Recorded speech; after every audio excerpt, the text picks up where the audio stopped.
This evening, we have the pleasure of being able to hear Robert Minton. It's a pleasure to have you here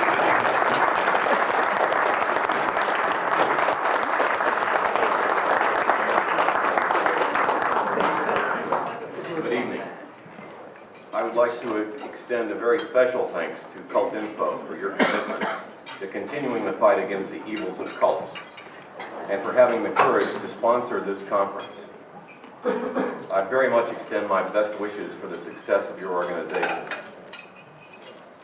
I would also like to thank you personally for having me as a speaker at dinner tonight. Given the recent controversies that I've been involved in, I'm sure this also took a little bit of courage. I am a director of FactNet. We too are a counter-cult group, and we are part of an ongoing strategy on the internet to disseminate information about cults. Most recently, our emphasis has been on defeating a dark and evil enemy, the so-called Church Scientology. Scientology dislikes the internet. It dislikes FactNet.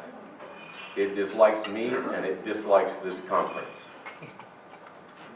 One of the major problems of Scientology is that its special brand of evil dislikes any attempt by anyone to expose the true criminal nature of this pernicious cult. I can assure you, however, that I am here tonight continuing to do just that. More often than not, when we detail the dark activities of Scientology, we concentrate on the more obviously outrageous legal and constitutional rights violations by Scientology's Office of Special Affairs, or OSA. Truly, these acts by Scientology's self-styled police force are evil, their hypocrisy the most notable, and it is easiest to express outrage against this level of Scientology crimes. It is OSA that targets critics, like me, and organizations like CultInfo. There is more than enough information available on OSA's outrageous activities on the internet, and I will not burden you with a further litany of their abuse.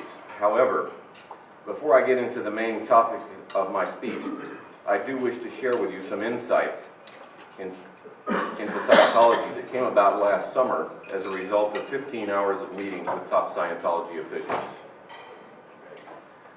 I had a series of 3 meetings with 2 of the top leaders of Scientology, Mike Rinder, the head of OSA, and Marty Rathbun, the head of RTC, Religious Technology Center, and second in command of Scientology under David Miscavige.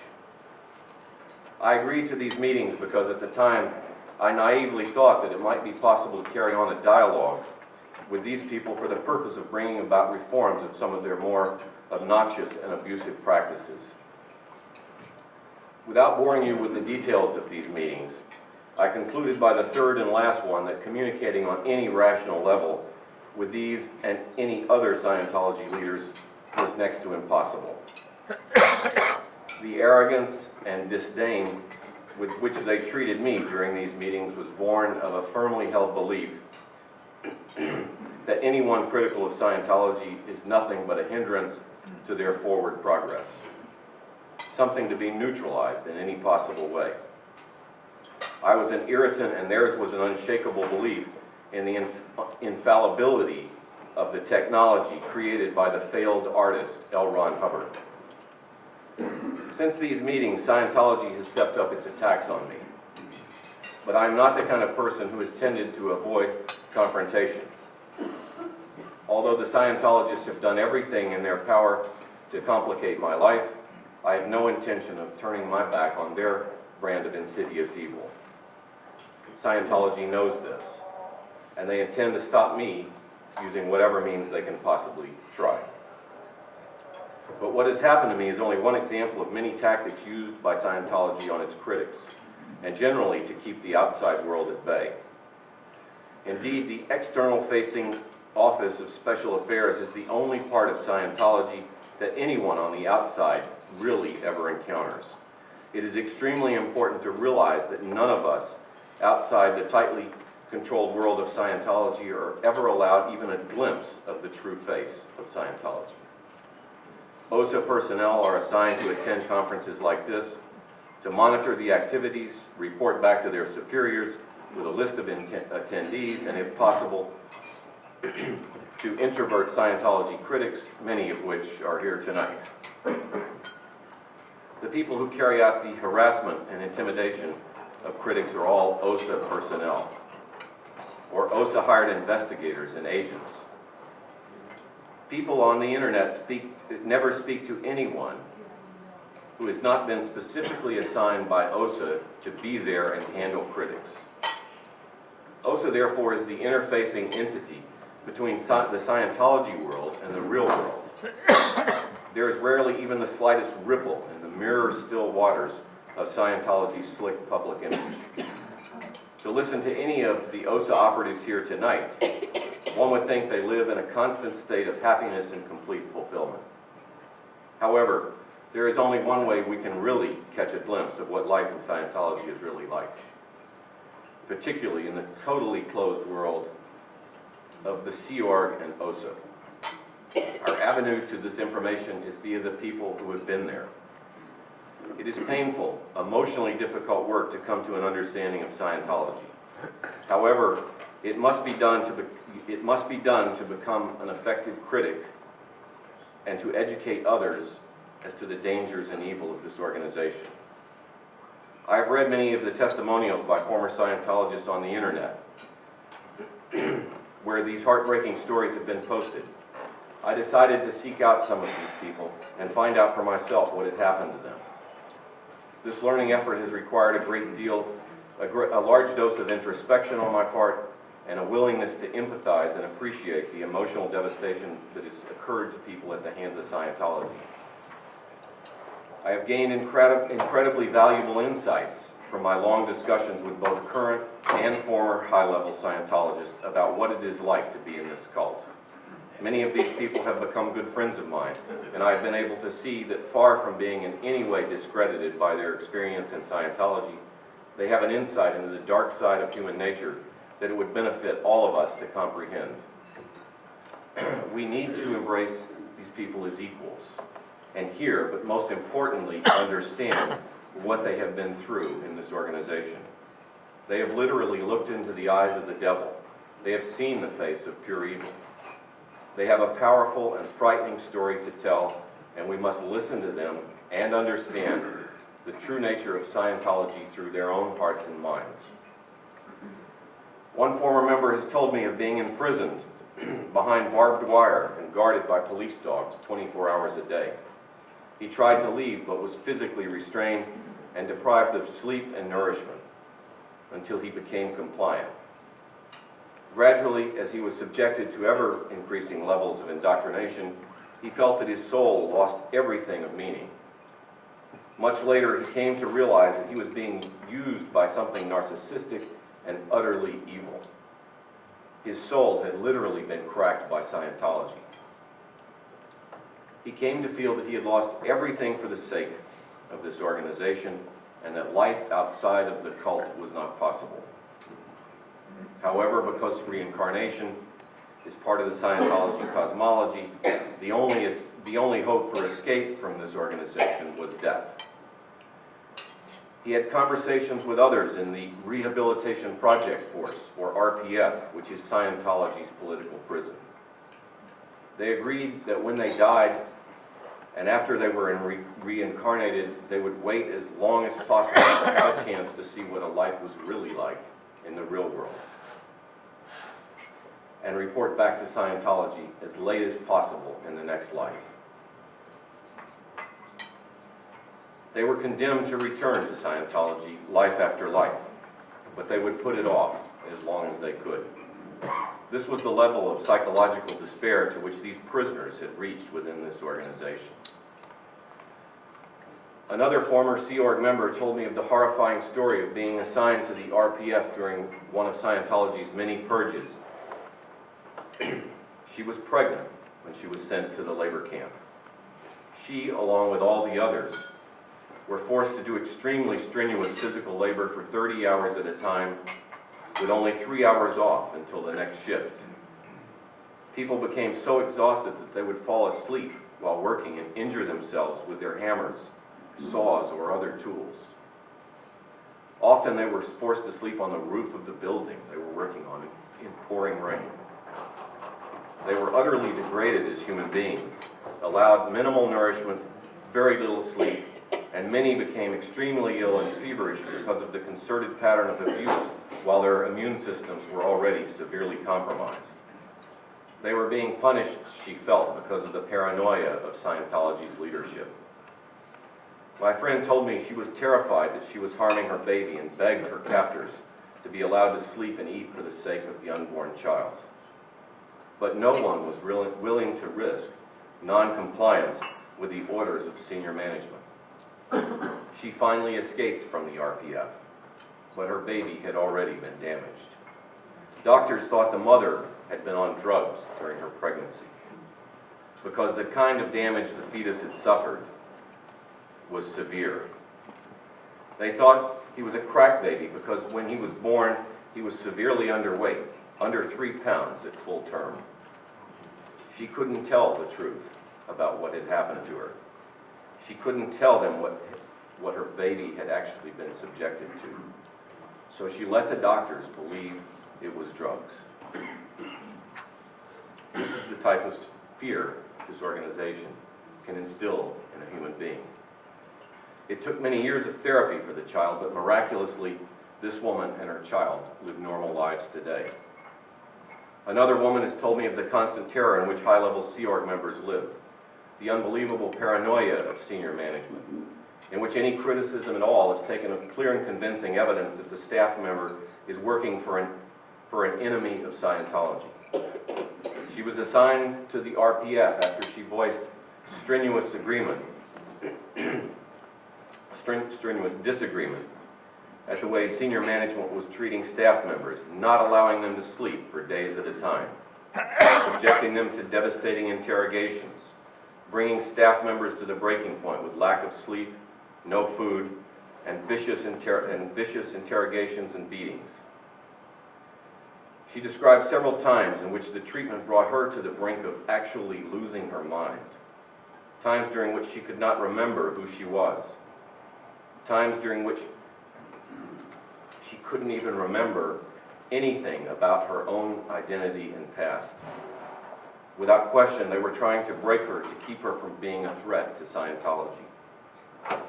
Tragically, we will never have a chance to hear Lisa McPherson's story of imprisonment and abuse, or why it happened to her. Scientology succeeded in literally destroying her life. Several women have told of a heartbreaking series of abortions they were forced to undergo on orders of senior management, because L. Ron Hubbard's view of children was that they are nothing but a distraction from production. These women were considered to be disobedient for having become pregnant, and were not only ordered to have abortions, but were given no financial assistance at all. Thus, one woman told of having to spend the day waiting in line to obtain Medicare, having to lie about her circumstances so that Scientology would not be linked to her abortion or her poverty in any way. Some of these women had multiple abortions and finally escaped when they became pregnant again and could not bear to abort another child. The scars of such experiences can never be erased. Other friends of mine have told of senior management's obsessions with illegal weapons, stockpiling AK-47s, Uzis, and other types of arms, and of afternoons spent conducting shoot-a-thons using photographs of critics of Scientology and blown staff members as targets. Moreover, Scientology has virtually unlimited funds. They boast of spending $1 million a week to pay high-priced attorneys and private investigators to intimidate and harass critics and former members.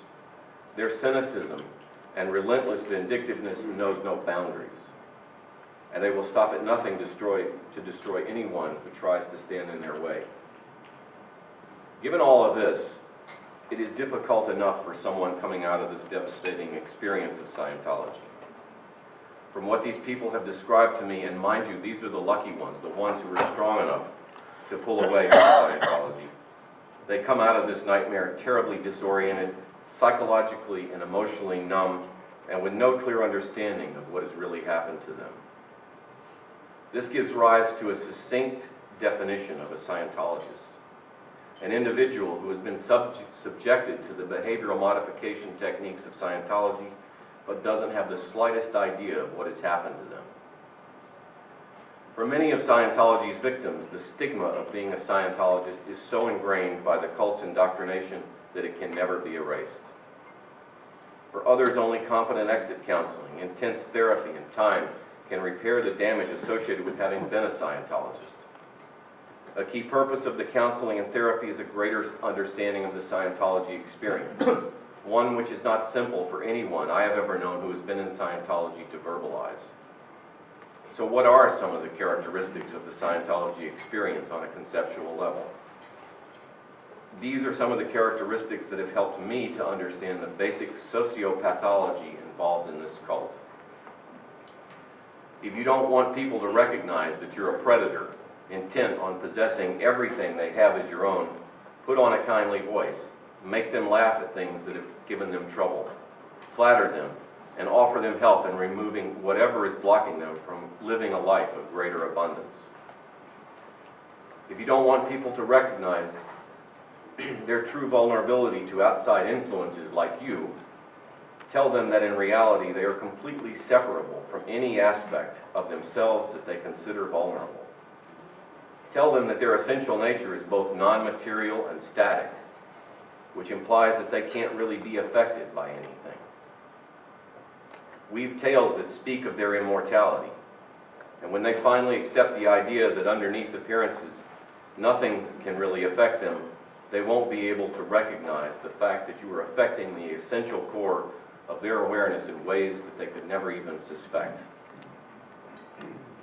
If you want people to be unable to recognize the fact that you are taking control of their behavior, tell them that the only way they can be controlled is via factors in their midst that you want to help them be rid of.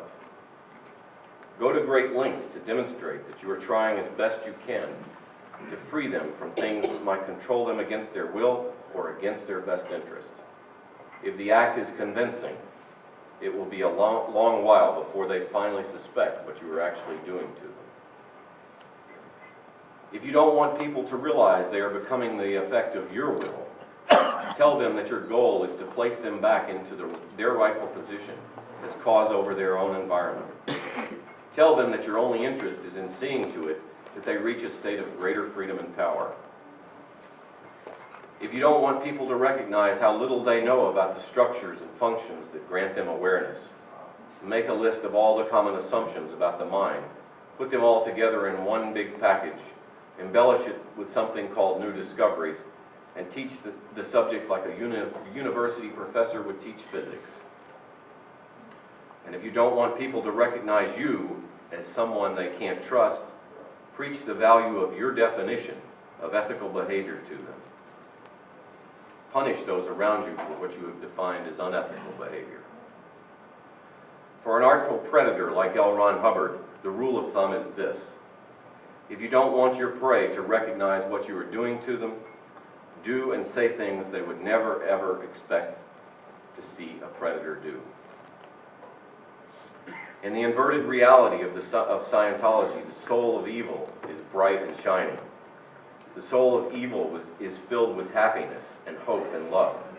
But deep inside, hidden away at the end of a maze of illusions in Scientology, is a world filled with nightmares. Let me show you what a Scientology-controlled society would look like.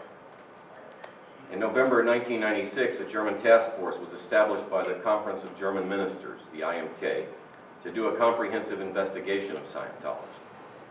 In their final report in '98, Dr. Gunther Beckstein stated on behalf of the task force that this report has shattered Scientology's propaganda facade of a harmless religious community.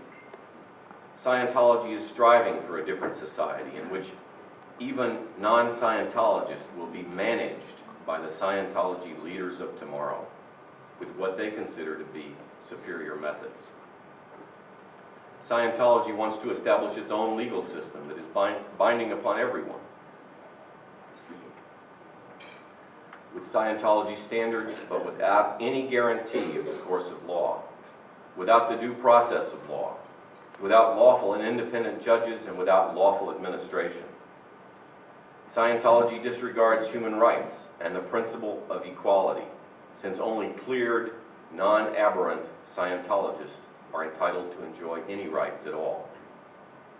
In a 1995 article published by Federal Republic of Germany under the title A Giant Octopus, Norbert Blum, the German labor minister, wrote as follows, quote, "It is a matter of power. It is a matter of money. If we look at the world around us, then it rapidly becomes clear to us that we are dealing with a new form of sect that walks over bodies. I'm thinking of the mass murders of the Solar Temple in Switzerland, the Om sect in Japan, or the Davidians and militants in the United States. They fight their own battle and conduct entirely personal wars.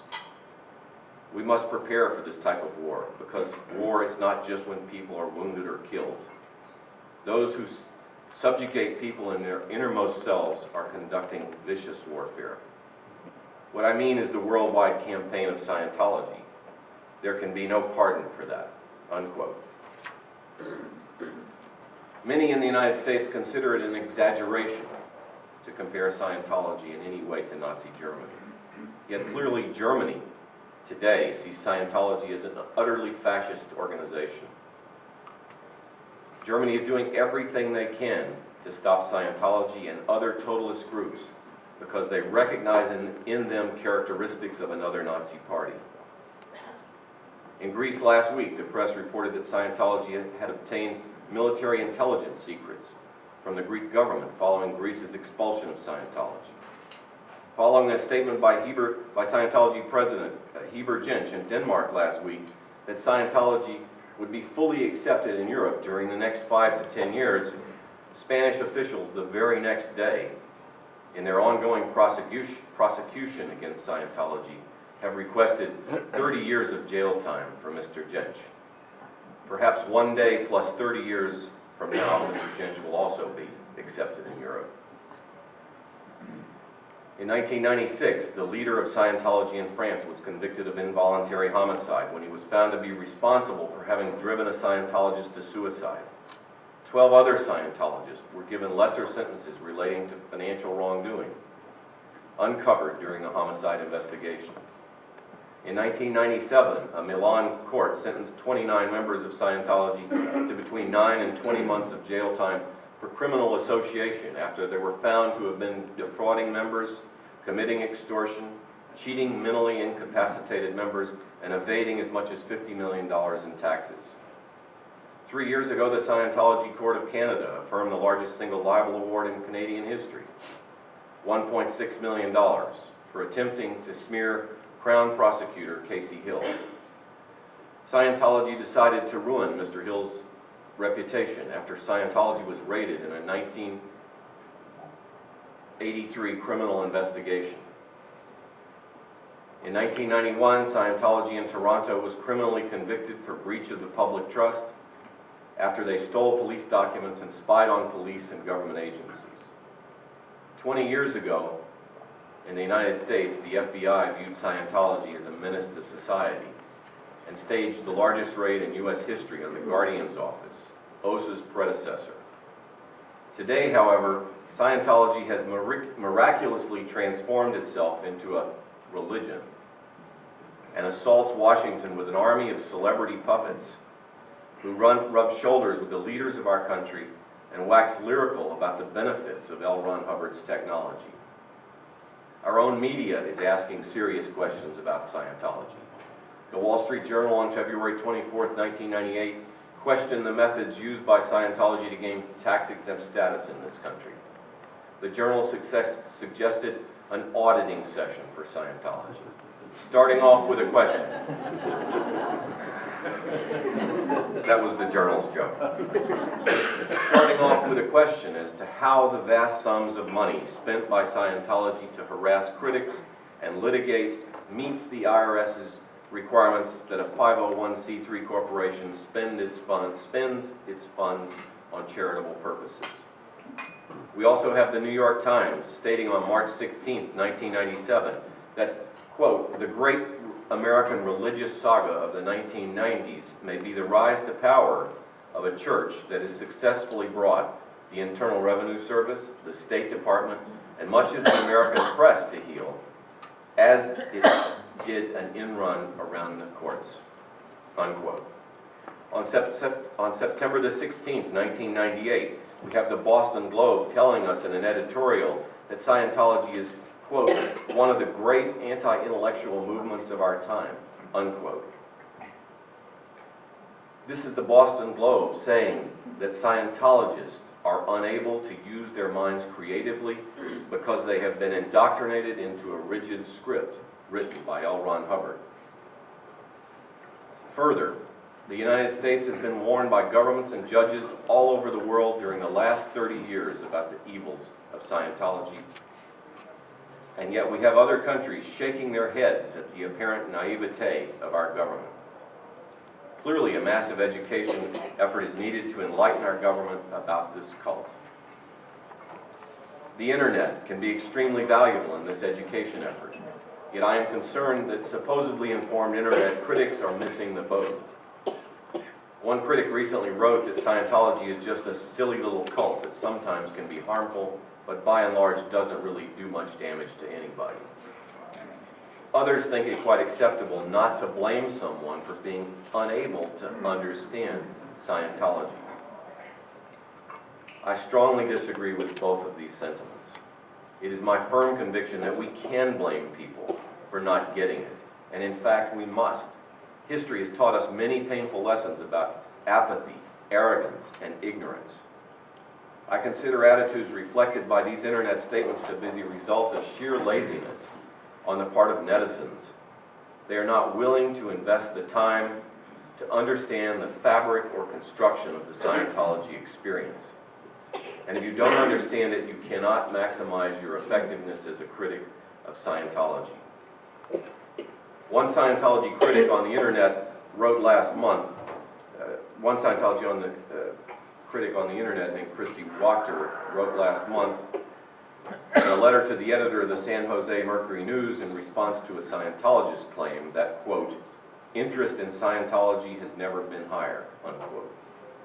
Ms. Wachter certainly got it right when she stated that, yes, indeed, interest in Scientology has never been higher.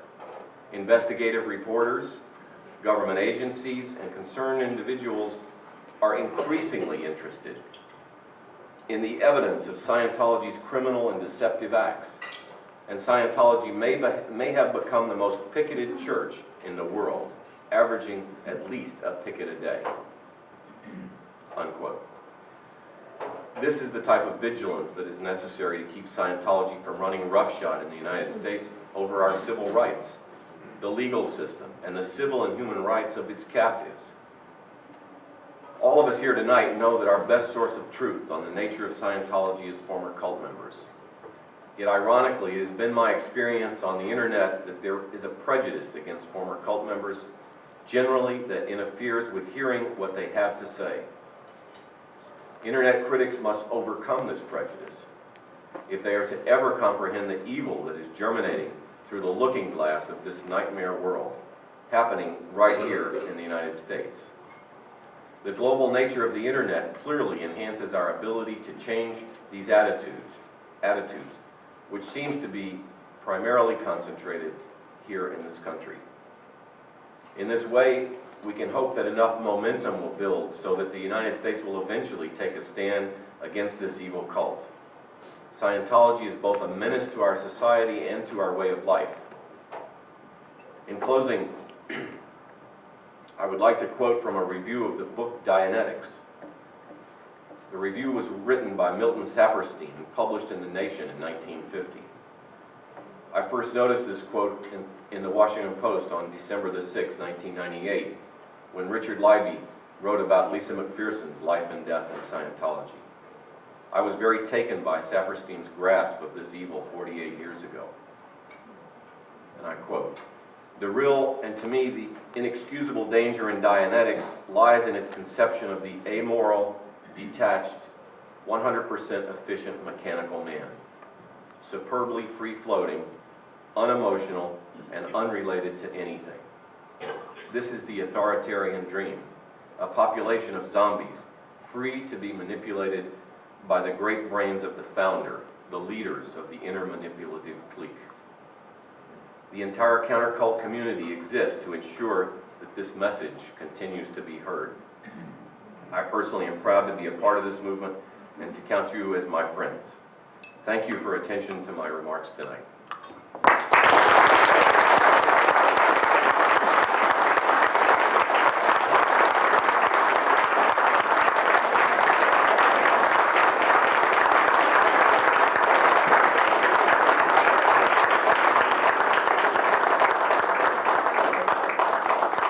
Thank you, Bob Minton, for those gentle words.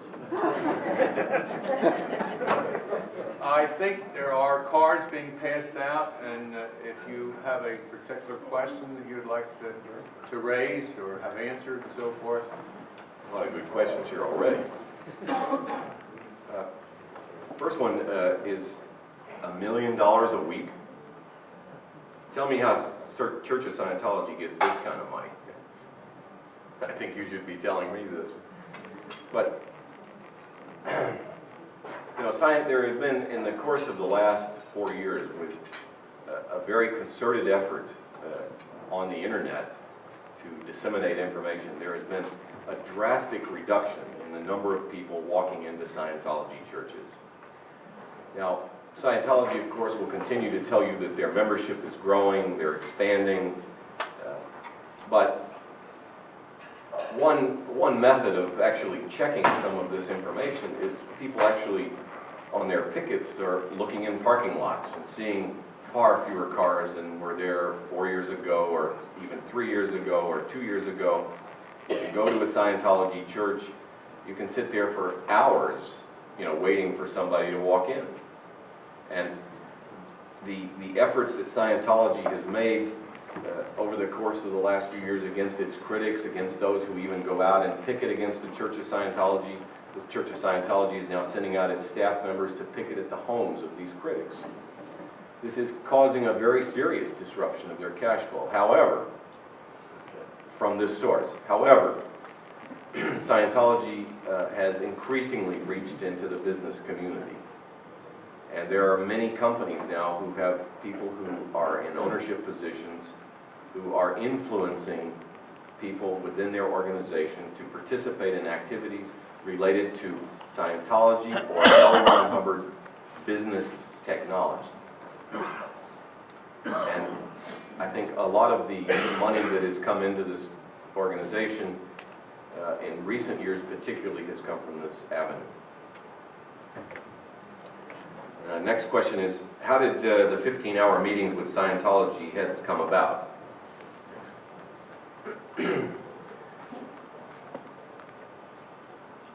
Well, one of the Scientology representatives who was here today, I haven't seen her here tonight, she may be. One night I called her up at her home. In fact, it was on Mother's Day. And I had expressed to her and to her husband, who I talked to extensively on that same phone call, a desire that I thought it would be extremely useful that a dialogue of some sorts be started between Scientology's critics and senior people within the church, in the hopes that, and as I mentioned in my remarks, naively so, that there could actually be some possibility of reform.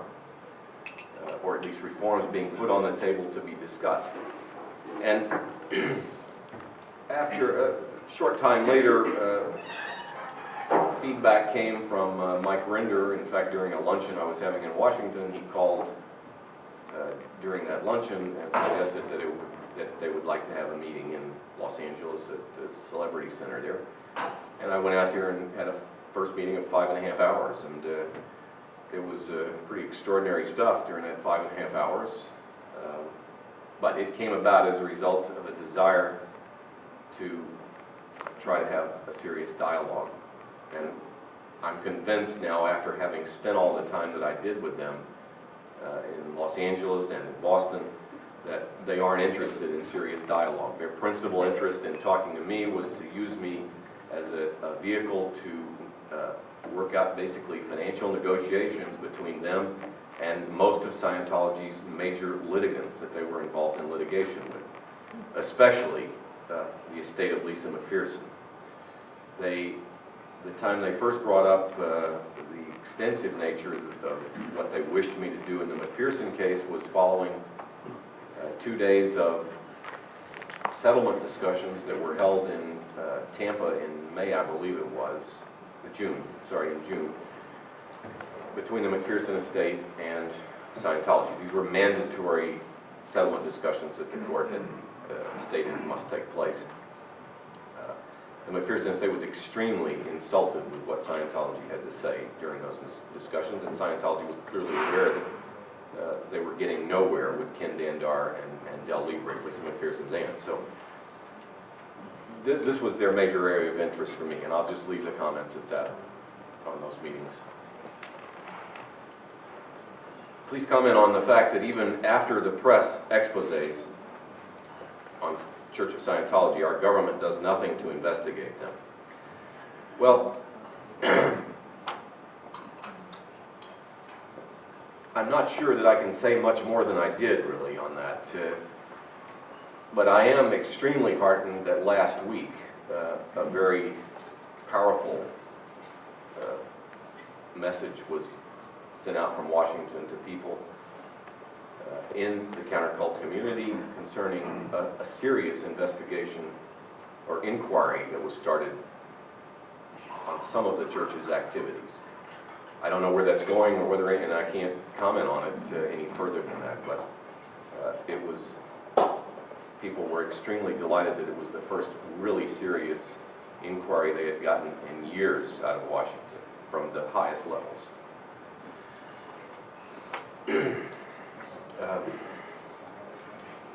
Of all the books on Scientology, which one do you most recommend?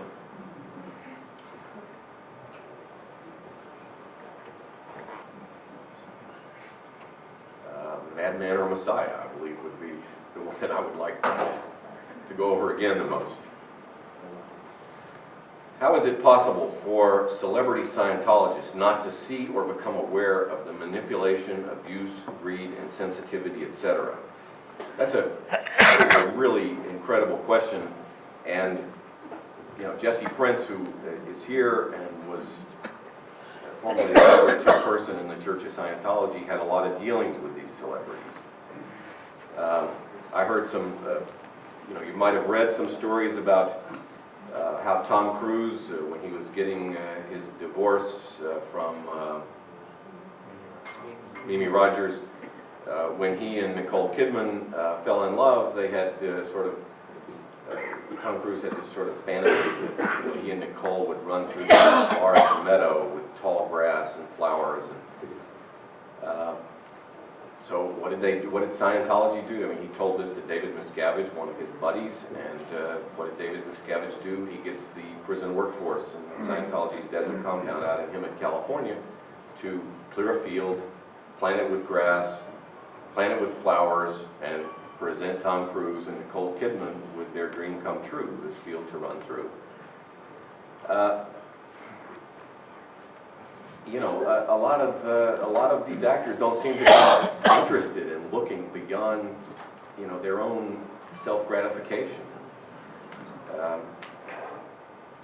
John Travolta, I'm extremely well aware of the people who cook for John Travolta, the people who make his appointments, the people who clean his clothes. I mean, everybody he surrounds himself with, the people who drive his cars, the people who fly his plane, are all Scientologists, Sea Org members, no doubt, no less. And in this sort of, and they do a very good job of insulating him from one of his main concerns, and that's, crazy fans. So if you can control the flow of information, which has always been Scientology's goal, you can actually get somebody to stop thinking and to shut off their critical thinking capabilities. That's my belief on it. Others may have a different opinion.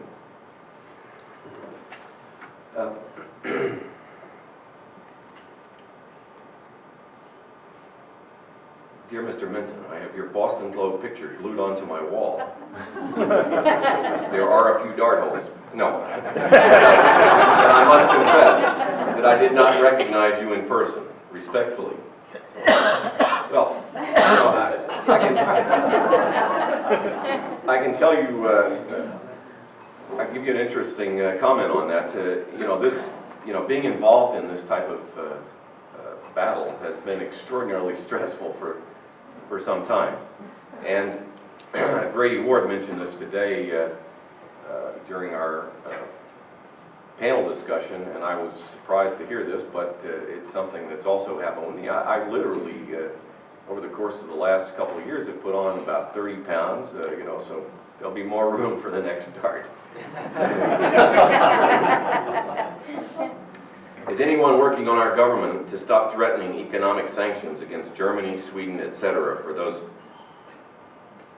those countries' firm action race Scientology? Which U.S. government official does this work? Well, I don't know the answer to that, but I will give you a statement in a different way. Last fall, during the International Monetary Fund meetings in Washington, one of my former business partners, who currently does work for several governments in the world, including the government of Nigeria, was in Washington, or was going to be in Washington for the IMF meeting. And in the 6 weeks before the IMF meeting last fall, he had been contacted numerous times, as he had been over the last couple of years, by Scientology detectives working on behalf of the church to harass and intimidate me and any of my friends. And they told him point blank that if you don't stop helping Bob Minton, we are going to try to destroy your business. And these people, through the Church of Scientology in Washington, D.C., delivered to the Nigerian delegation to the IMF meeting a dead agent pack, not only on me, but on everybody that I was associated with, a dead agent pack on the entire Nigerian government, claiming that the Nigerian government itself was so hopelessly corrupt, and this guy Minton and his cronies had, further strapped this country beyond belief by virtue of their financial activities going back to 8 or 9 years. Well, at that time, I posted all this information on the internet, and I said, maybe it's a good idea that somebody from the State Department actually ask Scientology, what business they have getting involved in international affairs. They went into an extensive attack on the government of Nigeria. So it should work the other way as well. Why can Scientology get away with this? And I don't have an answer to that. But I just thought that might be an interesting example of the type of things that they think they can do. With all the attention Scientology receives, how will the mass exodus of Scientologists be addressed? Well, what is happening what we are, I think what all of us, we're all here to try to address that problem with not only Scientologists, but any member of the crowd. It is not a process that is easy to help someone get out of these organizations, and if there was any sort of mass exodus, for sure, it would put an extraordinary strain on the resources that are available today in the counter-cult world. We at FactNet are trying this year to set up a sort of a halfway house for Scientologists who are coming out. We are getting increasing inquiries from Scientologists, especially via the internet, who have actually stepped away from this organization and gotten out and taken a hard look, and they're not liking the looking back in. So we're hopeful that during the course of 1999 we can actually make a small step in that direction, but there is an extraordinarily long way for all of us to go with dealing with any kind of serious exodus from these cults. Okay, there's 3 more here. Maybe I'll try to talk less. My daughter's friends don't think Scientology is a cult because John Travolta, Tom Cruise, etc. are members. How do we get the word out to the kids? Well, education is the most important thing, and I think Ron has clearly indicated this morning that his experience at Cornell University and how that got him into this movement in a way that all of us are extremely grateful for. That type of education is at an early age is practical, is the only way we can convince kids that organizations like Scientology, no matter who belongs to it, no matter what your friends think about it, is not a good thing to be involved with. Is it true you met with the Academy of Motion Pictures to assure something would not nominate John Travolta in playing playing something president in a civil litigation in this? Okay, well, I get the picture. Well, no, I didn't meet with anybody in the Academy of Motion Pictures, and if I had, they wouldn't have listened to anything I had to say anyway.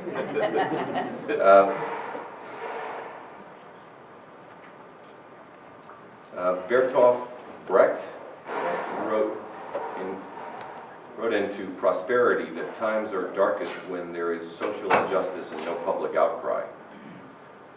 When in modern culture nearly the entire population is disenfranchised, how can we, sorry about my reading, voice our public outrage most effectively? Well, I firmly believe that writing letters to the editors of newspapers is a very effective way of on a local level getting people's attention. I mean, the people at the newspapers love to get the feel of what the people that are reading their papers like to hear about or are interested in reading about. And they can never get that feel unless somebody actually writes them a letter. And especially when there's any sort of article about a particular cult, it's very, very, it would be very, very encouraging to their further efforts in these areas to hear from as many people as possible about how much they enjoyed this thing or some particular aspect of it, and perhaps suggesting areas that they might look into. And there is no doubt in my mind that most of these things are read very seriously by people in the Boston Globe, the New York Times, and they take readers' opinions very seriously. Thank you. That's all the questions here.